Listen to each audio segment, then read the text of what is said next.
اپنے پیاروں کی رہائی کے لیے چادر پھیلا پھیلا کر التجائیں کر رہی تھی کہ ان پر آنسو گیس کی بارش شروع کر دی گئی۔ آنسو گیس سے متاثر ہونے والے افراد ادھر ادھر گرنے لگے، وہ جو دور سے منتشر ہونے لگے۔ ابھی پولیس گیس سے متاثر افراد کو پکڑنے کے لیے آگے بڑھنے کی منصوبہ بندی کر رہی تھی کہ 3-4 پک اپ نمودار ہوئی، ان پر ایمبولینس لکھا ہوا تھا۔ ان گاڑیوں سے کئی نوجوان کود کر بے ہوش، نیم بے ہوش اور نیم جان لوگوں کو گاڑیوں میں ڈالنے لگے۔ رہنے دو، کمشنر نے اس ڈی ایس پی سے کہا جو گیس سے متاثر افراد کی گرفتاری کا حکم دینے والا تھا۔ جانے دو یار، اگر گرفتاریاں اتنی ہی ضروری ہیں تو اسپتال سے اٹھا لینا۔ سنو جگموہن جی، میری بات دھیان سے سنو۔ گورنر سے ملنے کے لیے آنے والا کشمیری پنڈت غالباً بہت بااثر شخص تھا۔ اسی باعث اتنے کشیدہ ماحول کے باوجود گورنر نے اس سے ملنے سے انکار نہیں کیا تھا۔ اب تم گورنر ہو، تمہیں سب کی بات سننی چاہیے۔ میں مسلمان نہیں، پر ان کا دشمن بھی نہیں ہوں۔ دشمن تو میں کسی کا بھی نہیں، اس لیے بے لاگ بات کہہ ڈالتا ہوں۔ تم سے تو کئی رشتے ہیں، دھرم کا رشتہ ہے اور پریوار کا الگ۔ منہ پھٹ ہوں، اس لیے کہنے چلا آیا ہوں کہ کشمیر کی سفید برف کو سرخ مت ہونے دو۔ یہ برف ایک بار سرخ ہو گئی تو پھر کوئی طاقت بھارت کا ترنگا یہاں بلند نہیں کرا سکے گی۔ سمجھتے ہو میری بات کو؟ سمجھتا ہوں بھائی جی، خوب سمجھتا ہوں۔ جگموہن پیر پٹک کر بولا، مجھے پہلے ہی رپورٹ مل گئی تھی کہ تم کشمیریوں کے بڑے ہمدرد ہو۔ اس وقت کہاں گئی تھی تمہاری ہمدردی جب مجھے جموں میں یہ اطلاعات مل رہی تھی کہ سری نگر میں کشمیری پنڈتوں کے پریوار خطرے میں ہیں؟ مجھے حلف اٹھانے والے دن رات بھر ٹیلی فون آتے رہے کہ سری نگر سے پنڈتوں کو نکالنے کے لیے جہاز بھیجو، وادی سے نکال لو انہیں۔ بولو بھائی جی۔ وہ ٹیلی فون غلط تھے، سارے کے سارے غلط۔ 19 جنوری کی رات ہم پر کوئی ظلم نہیں ہوا جگموہن، مگر تم جو کچھ کرنے والے ہو وہ ظلم ہوگا، نرا ظلم۔ مجھے اس کی پرواہ نہیں کہ کشمیر کی سفید برف سرخ ہوتی ہے یا کالی، پر میں اسے سبز نہیں ہونے دوں گا۔ مجھے یاد ہے کہ تم شکار پسند نہیں کرتے، خون دیکھ کر تمہیں متلی ہونے لگتی ہے جگموہن۔ ہاں، لیکن باغی کشمیریوں کا بہتا ہوا خون دیکھ کر مجھے لطف آئے گا بھائی جی، گورنر نے شفاقانہ لہجے میں جواب دیا۔ میں ہر قیمت پر وادی میں امن چاہتا ہوں۔ زیادہ بڑے نقصان سے بچنے کے لیے چھوٹے نقصان کی فکر کرنا میری عادت نہیں رہی۔ مجھے ڈل، لڈر، ناگن جھیل کو بچانا ہے، کشمیر کے پہاڑ بچانے ہیں جن پر جگہ جگہ اللہ اکبر اور جہاد لکھا ہوا ہے۔ میں نے زکی سے کہہ دیا ہے کہ طویل سفر کے بعد میں بہت تھک چکا ہوں، گہری نیند سونے کی خواہش ہے میری، لیکن میں بستر پر اسی وقت لیٹوں گا جب وہ فون پر یہ اطلاع دے گا کہ ہر طرف کرفیو کی پابندی ہو رہی ہے۔ لیفٹیننٹ جنرل زکی، وہ بڑا بدقسمت ہے جگموہن، پنڈت جی نے بڑی نفرت سے منہ بناتے ہوئے کہا۔ میرا خیال ہے کہ اتنے بڑے عہدے پر وہ پہنچا ہی اسی کارن ہے کہ اپنوں کا گلا کاٹتا رہا ہے۔ خیر، تم نہ مانو میری بات، لیکن ایک دن جب تم یہاں کے گورنر رہی رہو گے تو رات کو سونے سے پہلے تمہیں میری یہ باتیں ضرور یاد آئیں گی۔ تمہیں سرخ برف بھی خواب میں دکھائی دے گی اور پھر تم بے خوابی کے مریض بن جاؤ گے۔ اب میں چلتا ہوں۔ پنڈت جی اٹھ گئے، ان کے چہرے پر مایوسی کے تاثرات بہت واضح تھے، شاید وہ کسی امید پر یہاں چلے آئے تھے اور جگموہن نے انہیں بہت مایوس کر ڈالا تھا۔ چلتا ہوں میں، بس یہ خیال رکھنا کہ بے گناہوں کا خون تو کالی کو بھی راس نہیں آ سکا۔ تم تو جگموہن ہو، صرف جگموہن۔ فکر مت کرو بھائی جی، صرف چند دنوں کی بات ہے، اس کے بعد میں تمہارے گھر آ کر تم سے پوچھوں گا کہ اب کہو کشمیر میں امن قائم ہوا یا نہیں۔ تم جو آگ یہاں لگانا چاہتے ہو وہ ایک بار بھڑک گئی تو پھر اس وقت تک نہیں بجھے گی جب تک کشمیر بھارت سے الگ نہیں ہو جائے گا جگموہن۔ پنڈت جی نے کھڑے ہو کر کہا، اور پھر یہ آگ تمہارے تمام راستے بند کر دے گی، وہ راستہ بھی جو میرے گھر کی طرف آتا ہے۔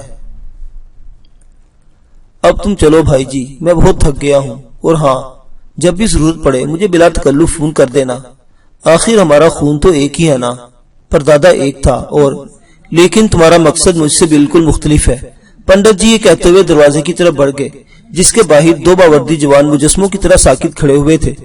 باہر والے کمرے میں وید مہرا اور جمیل قریشی موجود تھے، چند اعلیٰ حکام بھی۔ انہوں نے پنڈت جی کی طرف دیکھا مگر پنڈت جی سر جھکا کر چلتے رہے۔ اب ایک لیفٹیننٹ بیرونی راستے پر ان کی رہنمائی کر رہا تھا۔ ڈل کے ارد گرد چھاپوں کے باعث زوبی، شہلا، کلثوم، ٹیپو، آسیم اور دیگر تمام حریت پسندوں نے وہ ٹھکانہ بھی چھوڑ دیا تھا جہاں انہوں نے چند گھنٹے پہلے اپنا لی تھی۔ سکندر کے بارے میں ابھی تک کسی کو کچھ علم نہ تھا، لیکن اطلاعات کی تصدیق ہو چکی تھی کہ وہ پرانا سینٹر چھوڑ کر ہائی کورٹ کمپلیکس والے جہانگیر چوک کی طرف چلا گیا ہے۔ یہ اطلاع بھی ملی تھی کہ سکندر کے وہاں نکلتے ہی چند پولیس والوں نے مکان کو آگ لگا دی تھی، تاہم فائر بریگیڈ نے بر وقت پہنچ کر آس پڑوس کے مکانوں کو جلنے سے بچا لیا تھا۔ آتش زنی کی اس واردات کا سن کر ٹیپو نے سکون کی سانس لی تھی، کچھ اس طرح جیسے اس کے سر سے بوجھ ہٹ گیا ہو۔ اتنا سکون کیوں بھیا؟ زوبی نے حیرت سے اسے دیکھا تھا۔ صرف اس لیے کہ اس مکان میں ایسی اہم شہادتیں موجود تھیں جو سینکڑوں افراد کی گرفتاری کا باعث بن جاتی۔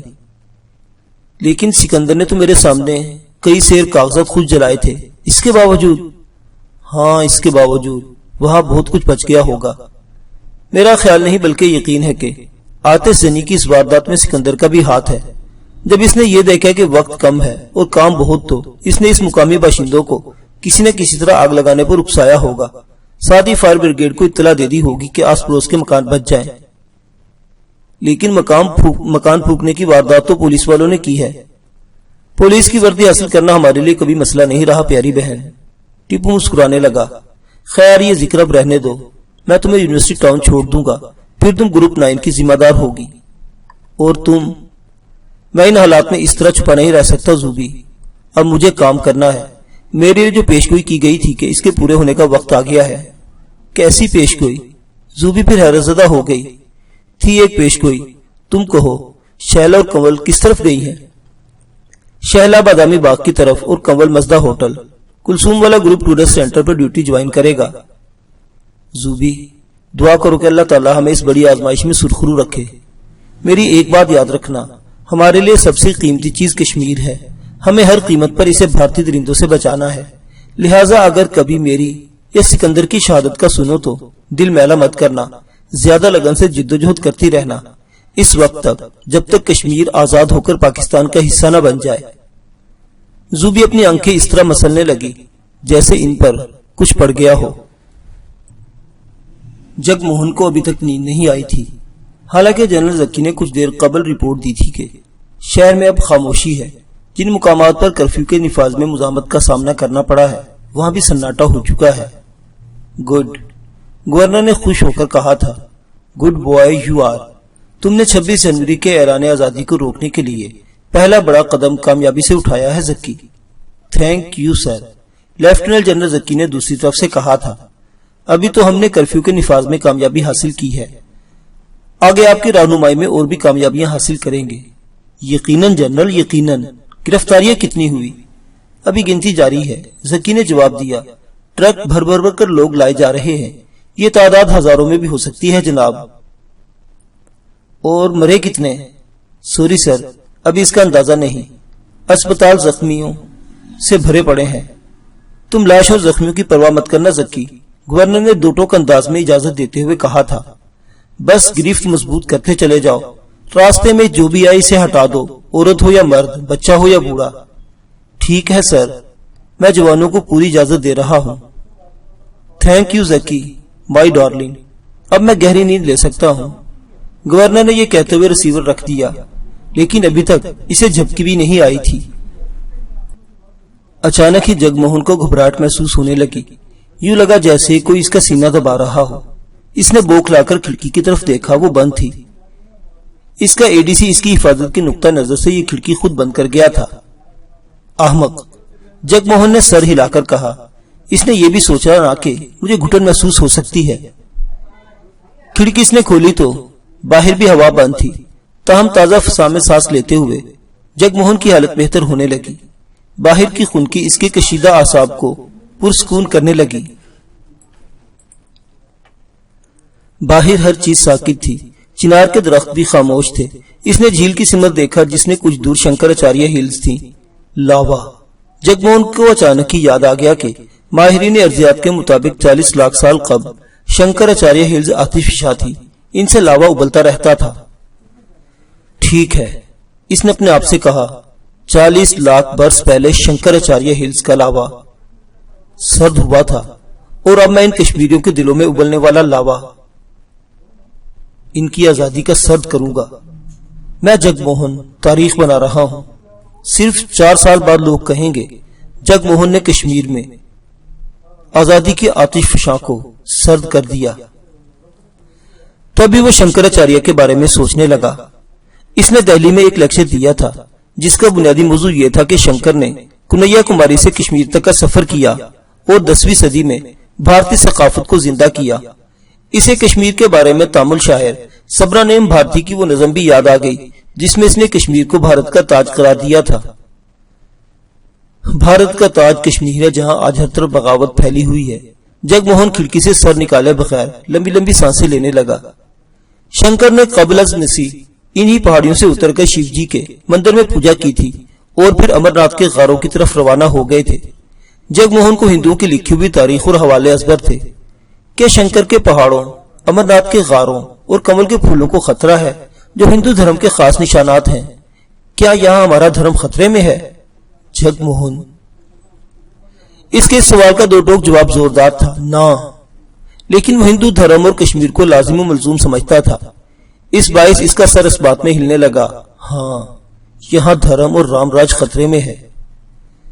جگ موہن شیو کے جس مندر کو اپنے دھرم کی علامت اور نشانی سمجھ رہا تھا وہی مندر تھا جس کی مسلمان حکمران زین العابدین نے 1421 پھر 1472 میں مرمت کرائی تھی۔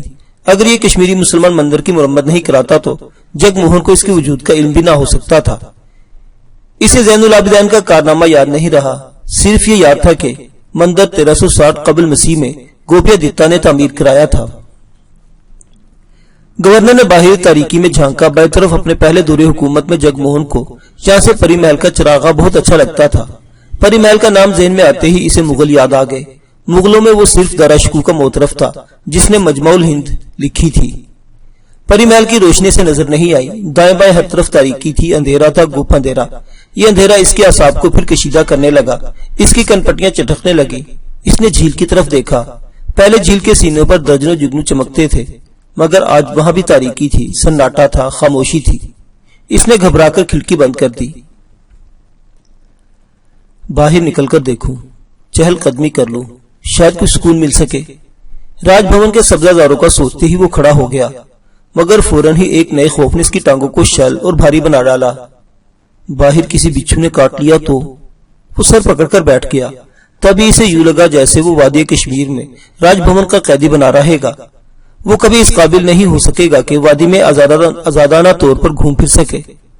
جگ موہن نے تپائی سے گلاس اٹھایا اور کسی ایسے پیاسے کی طرح پی گیا جو کسی صحرا سے آیا ہو۔ اسے وہی عورتیں یاد آئیں جنہوں نے آج ہی اس سے وفد کی شکل میں ملاقات کی تھی۔ یہ خواتین ایسی تھی جن کے بیٹے بھائی یا شوہر آج کل گرفتار ہوئے تھے۔ انہیں جمیل قریشی اس وعدے پر جمع کر کے لایا تھا کہ گورنر صاحب ان کے عزیزوں کی فوری رہائی کے احکامات جاری کر دیں گے۔ جگ موہن یہی چاہتا تھا کہ ایسے احکامات جاری ہوں جن سے اس کے مشیروں کا وقار اور اثر و رسوخ بڑھتا رہے۔ تاہم عورتوں کو دیکھ کر اس نے فیصلہ کر لیا تھا کہ کسی قیدی کو نہیں چھوڑا جائے گا۔ اس کے فوری فیصلے کی بنیاد یہ تھی کہ تمام عورتیں چادریں اڑے ہوئے تھی۔ جگ موہن کو ان میں بنیاد پرستی کی جھلک نظر آئی۔ اس نے یہ کہہ کر ٹال دیا تھا کہ گرفتاریاں فاروق عبداللہ کے حکم پر ہوئی تھی اور یہ کہ قیدیوں کو تفصیلی پوچھ گچھ کے بعد ہی رہا کیا جا سکے گا۔ 21 جنوری کی صبح بہت پسماندہ تھی۔ سری نگر میں شدید جاڑا پڑ رہا تھا۔ اس کے باوجود ڈل کے آس پاس سیاحوں کی گہما گہمی نہیں تھی۔ اس علاقے میں گزشتہ شب مسلسل چھاپے مارے گئے تھے۔ یہاں فائرنگ بھی ہوئی تھی۔ کئی علاقوں میں آنسو گیس کا اثر ابھی تک باقی تھا۔ پوری وادی میں پکڑ دھکڑ جاری تھی۔ دور دراز مقامات سے بھی فوج کے تشدد کی اطلاعات آ رہی تھی۔ لوگ جذباتی ہو رہے تھے، وہ غصے میں تھے اور انہیں اندازہ تھا کہ ان سے زیادتی ہو رہی ہے۔ سکندر کو بھی احساس تھا کہ بستی بستی ہونے والے کریک ڈاؤن کتنے شدید رد عمل کو جنم دیں گے۔ پراج باغ کے علاقے میں تھا اور حزب المجاہدین کے 30 تربیت یافتہ جانباز اس کے ساتھ تھے۔ ٹیپو کی طرف سے یہ اطلاع مل چکی تھی کہ زوبی گروپ 9 کے ساتھ اور محفوظ ہے۔ راج باغ کے خفیہ رابطہ آفس میں سکندر رات بھر نہیں سو سکا تھا۔ سری نگر میں موجود تمام اہم کمانڈروں اور گروپوں سے رات بھر اس کا رابطہ جاری رہا تھا۔ اسے یقین تھا کہ آج سری نگر میں جگہ جگہ احتجاجی جلوس نکلیں گے۔ اس نے مرکزی کونسل کو یہ ہدایت تمام ایریا کمانڈروں تک پہنچا دی تھی کہ اب وہ ٹیپو کی کمان میں ہے اور یہ کہ سری نگر میں موقع محل کی مناسبت سے متبادل کمانڈروں کا انتخاب عمل میں لایا جا چکا ہے۔ اسے خود اطلاع دی گئی تھی کہ سری نگر میں اس کا متبادل عاصم ہوگا۔